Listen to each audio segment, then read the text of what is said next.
Hey guys, Travis here. This is episode 2 for Coyote Hunting Fundamentals. We're going to talk about consumption of information. We're going to dive down a little rabbit hole real quick. Also, so if you caught the podcast we did on predator hunting recently, you're going to get some of this information again, but I'm going to try to expand on it a little bit. Where do you get your information? Everywhere.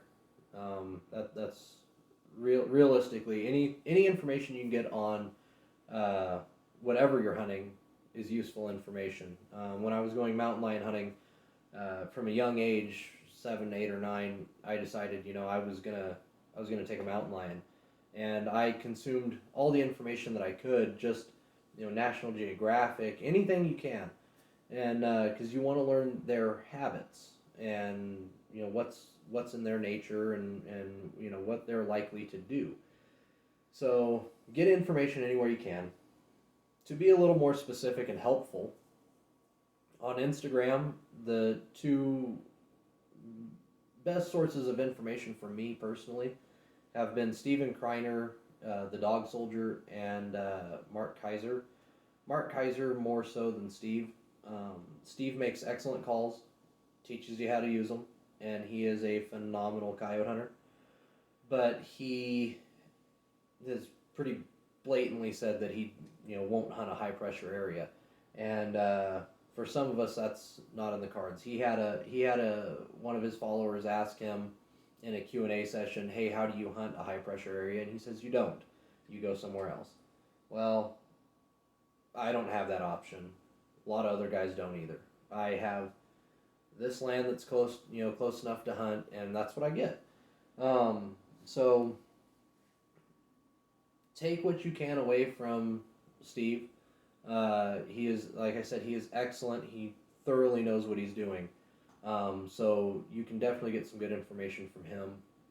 Mark, he's a super nice guy. I've talked to him a few times on Instagram, and he really helped me figure out my call sequencing, which is with your electronic calls, that's you're going to play this sound now for this amount of time, and then you're going to pause and not play anything for a certain amount of time, and then you're going to play this sound, and then this sound, and yada yada. If you could imagine kind of writing a song. Um, Everybody does theirs differently. He's got one on YouTube. I think it's Predator Calling 101 or something. If you YouTube Mike Kaiser, it should pop up. I'm going to go over that in another video with call sequencing. You'll pretty much, I mean, mine is very similar to his. Uh, but both of those guys really receptive to DMs and incredibly knowledgeable. Moving on to Facebook, groups has been kind of the thing that I found to be the most helpful. A lot of times I'll just lurk in them. If you ask a dumb question or what someone considers a dumb question, you're going to get a bunch of people jump down your throat because you're an idiot newbie. If you don't want to deal with that crap, just lurk, glean information when you can. Just because you're not going to comment or not going to make a post doesn't mean that you shouldn't join the group and try to get some information out of it. YouTube, surfing YouTube, that's another great way to find some information. That's how I stumbled on Mike Kaiser originally, Mark Kaiser. And another thing I want to talk about is making a journal. So if you make a journal and you list the day, the time, the weather, everything you can about the day and what you did, after a while, when you read those and you can reconsume all that information, you'll possibly see patterns that the next time you go out or maybe next season will help you be more efficient with your time and maximize your opportunity. It may also point out some things that you're doing wrong or times of day that you go out and you don't do very good. Personally, between noon and 4 is when I shoot most of my coyotes.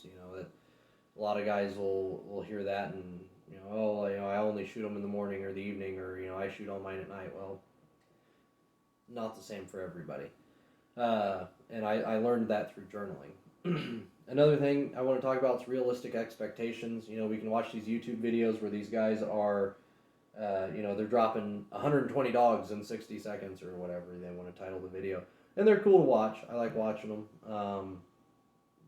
I don't know why I personally end up critiquing their shot placement, because I've never missed.